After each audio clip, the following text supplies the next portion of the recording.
Dear student, one student has raised the question, what is endocytosis and what is exocytosis? So you must go through the which we have cellular processes audio, in which some active transport and passive transport during. So endocytosis is a cellular process in which substances are brought into the cell.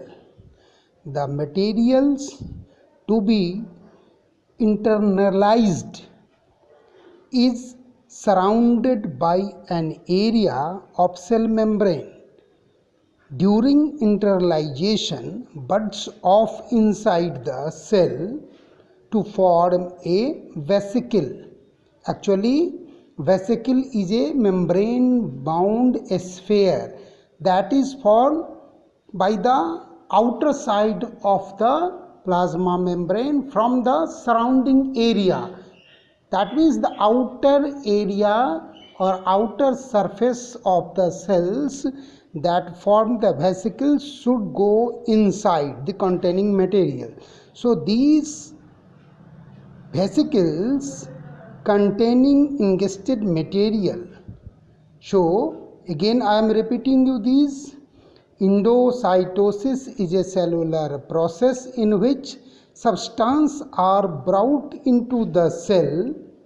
From outside, the material is needed to the cell to be internalized. Is surrounded by an area of cell membrane. During internalization, buds off inside the cell to form a vesicle containing ingested material. That is endocytosis. Now I am talking about exocytosis. Exocytosis is a cellular process in which a cell transports secretory products through the cytoplasm to the plasma membrane.